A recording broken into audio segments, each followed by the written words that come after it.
Y para hablar de este y otros temas, me da mucho dar al doctor Isaac de Paz González, ex candidato a ministro de la Suprema Corte de Justicia de la Nación, catedrático universitario y gran amigo de este espacio libre como el viento. Se me olvidó decir autor, escritor y todo el etcétera que tiene tu currículum, mi querido Isaac. ¿Cómo estás?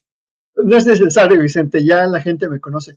Muy bien, Vicente, muy buen día aquí, comenzando esta semana muy intensa de muchísimos asuntos constitucionales, como bien lo dices, con el Grupo Salinas en Estados Unidos, pero bueno, aquí listo, saludando a la audiencia desde tempranito, Vicente. ¿Qué tal?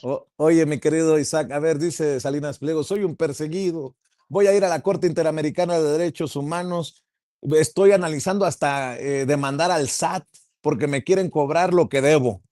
Los ministros ya dijeron, a ver, ya estuvo suave, ¿no? Ya metieron el tema en la lista para esta semana y el jueves, tengo entendido, podría definirse esta situación de los miles de millones que debe Salinas Pliego.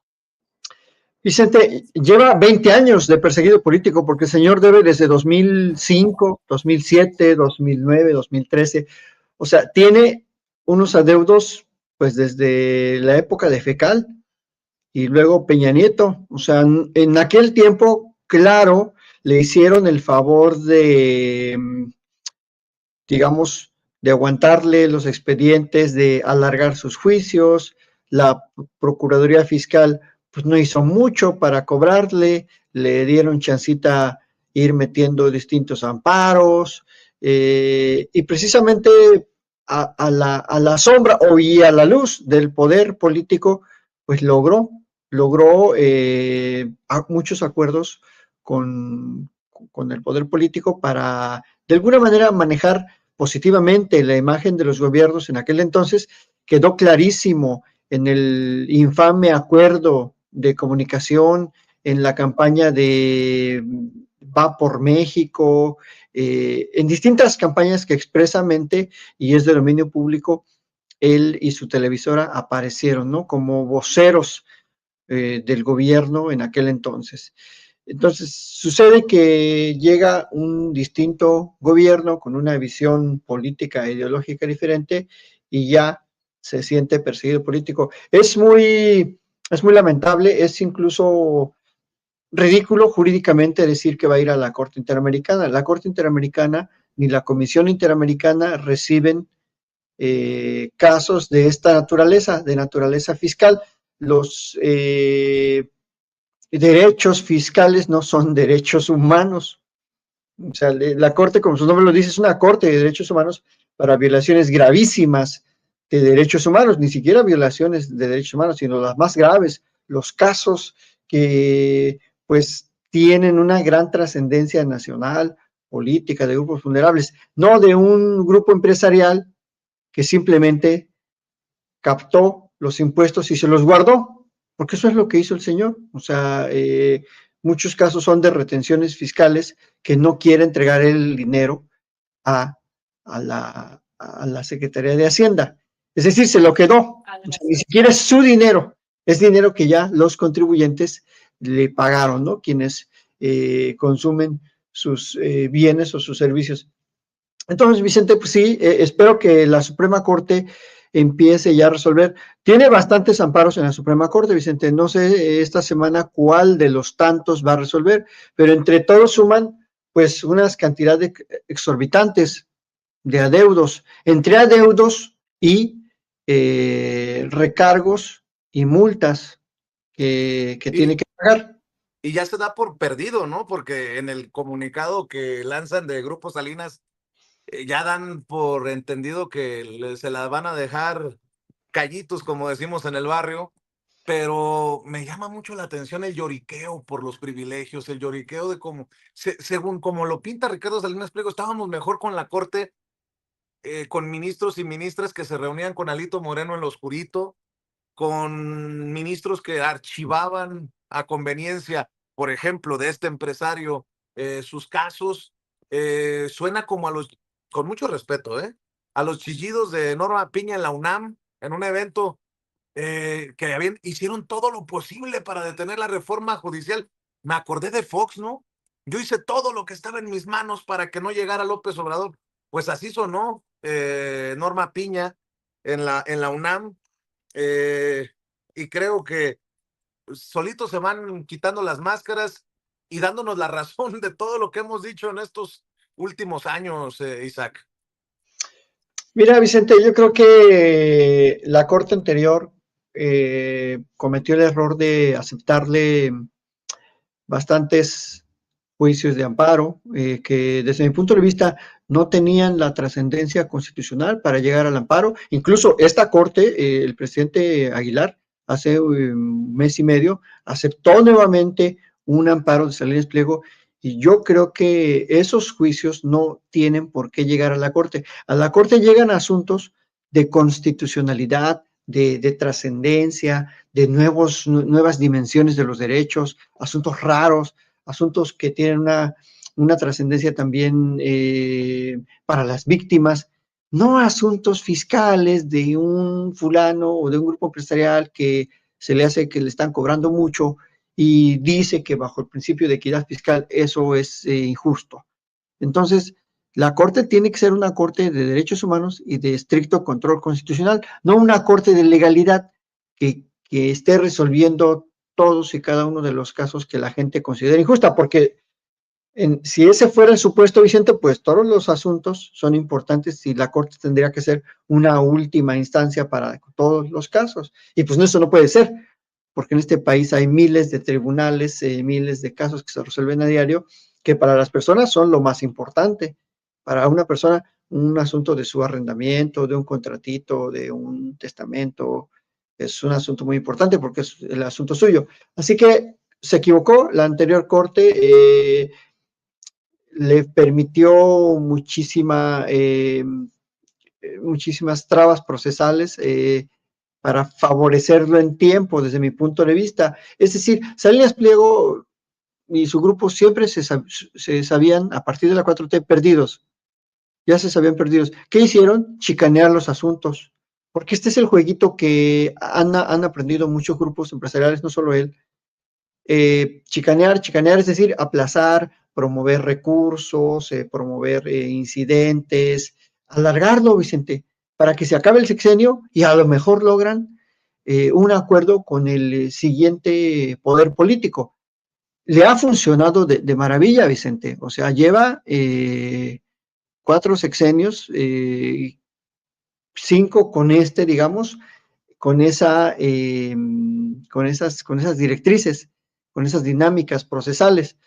Entonces, pues se le está llegando a la noche. Yo espero que la Corte simplemente resuelva constitucionalmente hablando lo que corresponda, Vicente.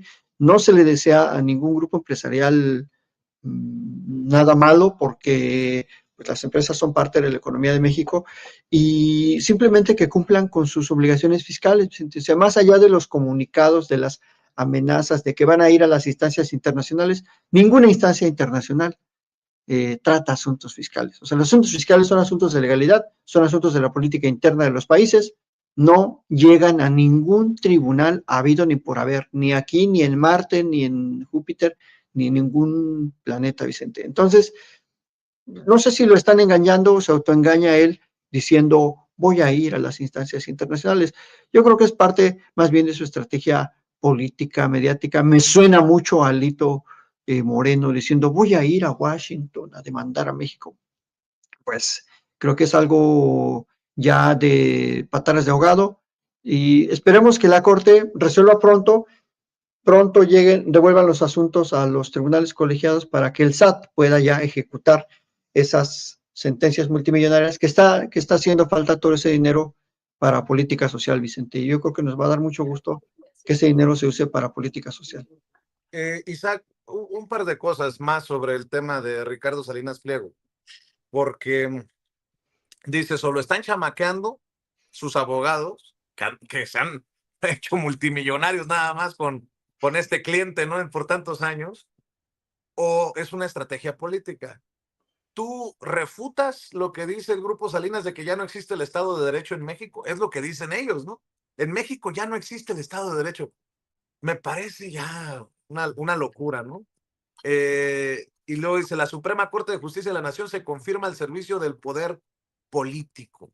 Dice que están por terminar de destruir a la democracia, porque el Estado de Derecho en nuestro país dejaría de existir, que los ministros están siendo doblegados a la presión política y sumidos a los intereses de sus verdaderos jefes en el poder ejecutivo.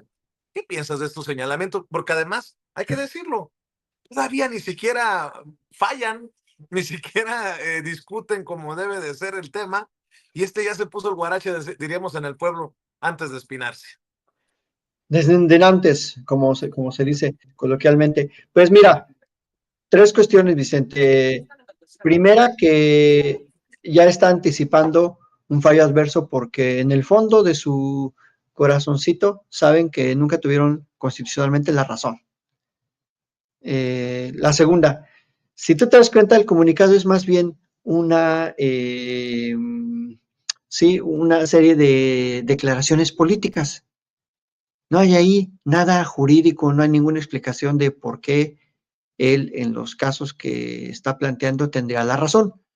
Yo, digamos, no soy de la idea, ¿verdad?, de litigar en medios, pero si quisiera hacerlo de esa manera, bueno, expresaría claramente el por qué yo, como demandante constitucional, como amparista, tengo la razón y por qué el SAT no la tiene, de manera muy sencilla, o no tan sencilla, porque son como 4 hojas de comunicado, no sé cuántas sean.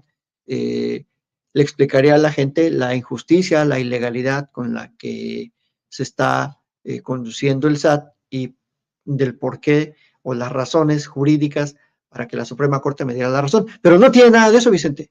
Y con ese es el tercer punto.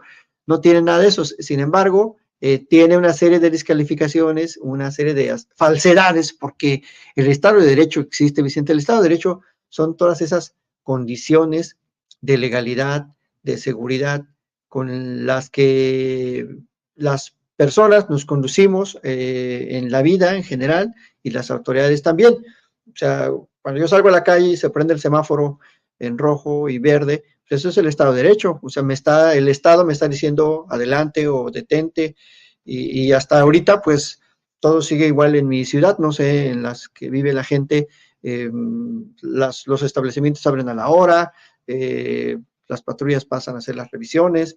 Hay otras condiciones criticables como la seguridad, como las extorsiones, pero eso son condiciones sociales de la inseguridad. Si se acabara el Estado de Derecho, Vicente, pues se acabara la propiedad privada, se acabaran las reglas de trato, se derogaría el Código Penal, o sea, no habría delitos, entonces todos podríamos hacer lo que querramos. Yo podría robar un banco y el banco podría, sus guardias, matarme enseguida por intentar robarlo, etcétera, etcétera. No habría reglas sociales.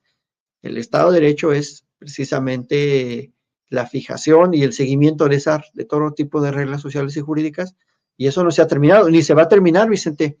O sea, es muy fácil decir para muchos comentócratas o gente como estos grupos de deudores empresariales que ya no hay Estado de Derecho.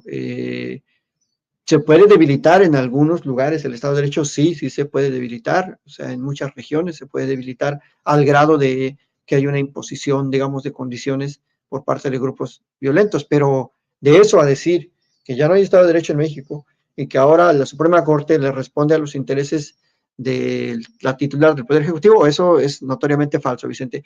Podemos y debemos, sí, ¿por qué no?, criticar cuando la Corte tiene una inclinación que va más allá de lo constitucional y que se observa en sus resoluciones, debemos de decirlo. Pero si la Corte está resolviendo cuestiones a favor de la sociedad, pues también tenemos que aplaudirlo, ¿por qué no mencionarlo y destacarlo? Porque eso es lo que esperábamos de una nueva Suprema Corte. No esperábamos otra cosa, esperábamos que tuviera una visión social. Y si la Corte simplemente está sacando el rezago, porque esos asuntos ya estaban ahí desde hace años, Vicente, por lo menos algunos llevan ahí 10 años ya, desde 2015 tienen esos amparos, pues no le vamos a aplaudir mucho a la Corte, simplemente, qué bueno que está haciendo su trabajo, que vaya sacando todo ese rezago y que no solo de este grupo, de otros grupos empresariales que también le deben mucho dinero al SAT. O sea, siempre fue prioridad en la reforma al Poder Judicial combatir ese rezago histórico de asuntos fiscales que están en la Suprema Corte, Vicente. Y yo creo que eso sí, tenemos que reconocerlo y seguir para adelante, Vicente, y no estar Claro. diciendo que se acabó el Estado de Derecho nomás porque a él le van a negar unos amparos, Vicente. Oye, doctor, se ha presentado un plan para pacificar a Michoacán luego del asesinato, sobre todo luego del asesinato del presidente municipal de Uruapan. ¿Cómo lo ves tú? ¿Cómo ves esta situación? Mucho hemos hablado del Poder Judicial podrido en sus tiempos, cuando Andrés Manuel López Obrador. Hay una renovación al Poder Judicial. ¿Y qué papel deberá jugar ese Poder Judicial en esta pacificación de Michoacán? Te lo menciono porque es precisamente en los estados en donde se denuncia, ¿no? Oye, detuvimos a fulano y lo dejaron salir los jueces, o todo esto que siempre hemos denunciado, ¿no?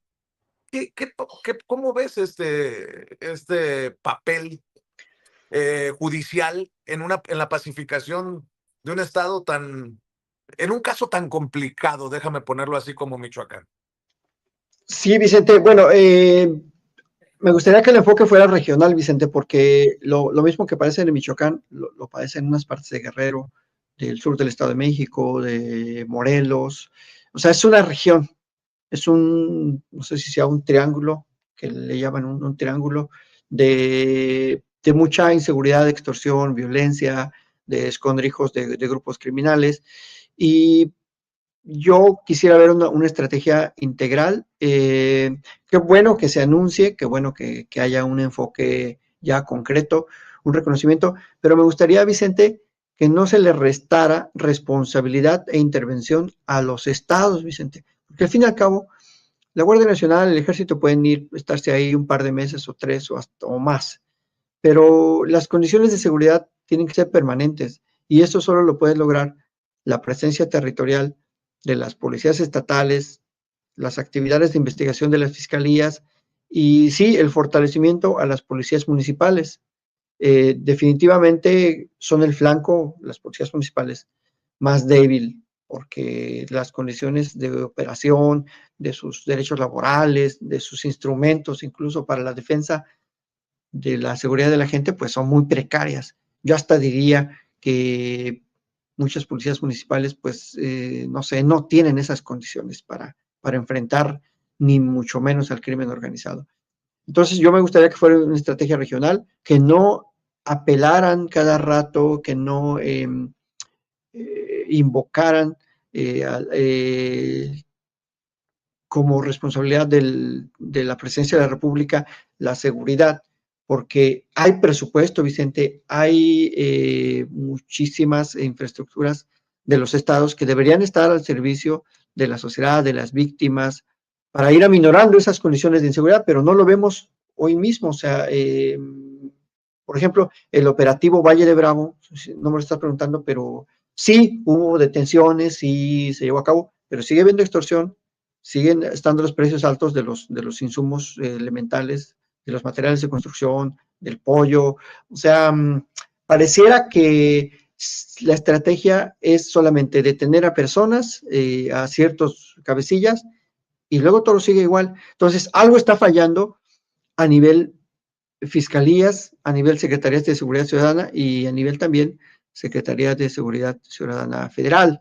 Entonces, yo creo que debe haber una comunicación más constante, un análisis más profundo.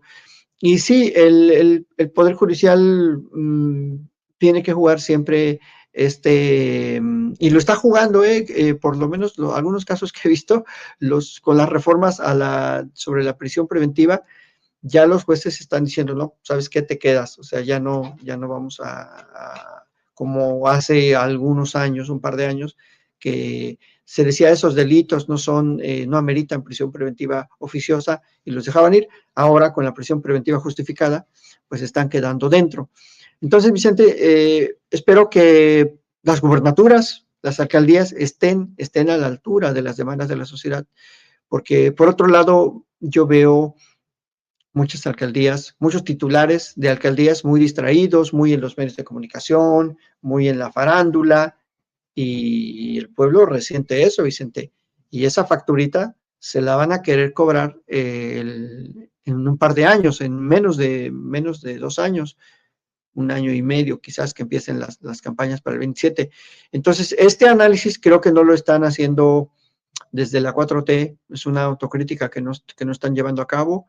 Sí veo a la presidencia de la República preocupada, ocupada con el plan, pero como que están dejándole toda la responsabilidad y toda la carga al ámbito federal, Vicente, y eso va a fracasar por más buena intención, buena estrategia que tenga Omar García Harfuch, la presidenta. Se va a caer desde abajo el apoyo social, Vicente, y eso sería muy preocupante porque auguraría el regreso de la derecha. La boca se te haga chicharrón, doctor, pero No. siempre está latente la posibilidad. Aquí lo hemos dicho también abiertamente, y lo peor que puede pasar es que la soberbia gane, que la soberbia le gane a estos personajes y que se ponga el saco quien le quede, ¿eh? No, no es necesariamente un dardo para alguien en particular. Por cierto, doctor, tú has sido siempre crítico de este personaje. ¿Qué piensas de estas declaraciones? Ceci, échalas por favor para que me dé su opinión el doctor Isaac de Paz González. Totalmente, bueno, lo que platicábamos el año pasado se consumó ahí. Los jueces, todos fueron despedidos, desde los jueces de paz hasta los ministros de la Corte. Era el único poder que se oponía o resistía al maximato que está instaurado en México, un maximato que está siendo cada vez más autocrático. Y ahora los jueces han sido sustituidos por electos por el pueblo, entre comillas, que son planillas autorizadas por el partido que gobierna, por Morena, puros militantes simpatizantes de Morena, donde hay de todo. Hay gente capaz y la gran mayoría gente sin preparación, algunos corruptos e incluso abogados de narcotraficantes lograron ser jueces. Pero bueno, yo me quisiera referir a dos cosas rápidamente. Para mí se necesita mucha cachaza para ser tan cínico, luego de que presionó en su momento a la Suprema Corte, a los ministros, luego de que lanzó un operativo de Estado para proteger a los familiares de Margarita Zavala allá en el caso de el incendio de la guardería ABC. ¿Cómo ves, doctor? Ahí te la dejo votando para que cierres y dejes la víbora chillando. Pues para mí, más bien para Calderón, yo creo que necesitó como 3 bacachás para expresar esas consideraciones sin ningún fundamento, Vicente.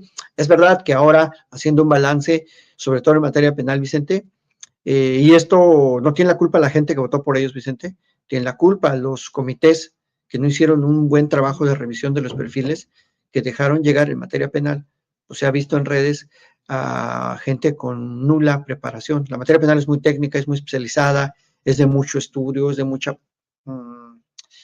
carrilla además, llegan casos urgentes a las 3 de la mañana y lo tienes que atender. Creo que ahí habría que revalorar el trabajo de los comités, pero en general se permitió el avance de muchas personas que de otra manera no hubieran podido llegar a ser jueces o juezas o magistradas y magistrados. En los estados, Vicente, hace falta también hacer ese balance. Puede ser que en algunos estados el Poder Legislativo y el Ejecutivo se pusieron de acuerdo y dejaron un muy mal sabor de boca, ¿no? En la elección, porque como que la plancharon bastante bien. Aquí en Baja California, por ejemplo, ahora resulta que hay muchos juzgados vacantes, quizás porque están nombrando o están haciendo nuevos juzgados, pero no podemos hacer ese balance simplista de decir corrieron a todos, porque además ni siquiera fueron todos y toda selección, de que corrieron hasta los jueces de paz. Los jueces de paz son jueces municipales que nomás así se llaman, pero en realidad son funcionarios administrativos que dependen de la presidencia municipal en turno y que pues no los van a correr porque son jueces, los jueces de las multas, los jueces de cuando pagas un arrastre o te detienen en el alcoholímetro y esos ni siquiera les tocaron un pelo, Vicente.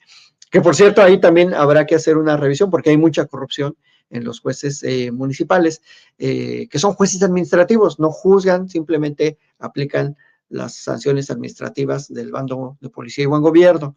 Pero eso no es cierto, eso que está diciendo el señor, porque seguramente está bajo el influjo del bacacho Y pues es muy lamentable que un presidente que debería tener más o menos una categoría y un respeto por su país, no se les dice que no hablen, pero si van a hablar, si van a ofrecer alguna conferencia, que lo hagan con datos verídicos, que lo hagan con respeto a las propias instituciones.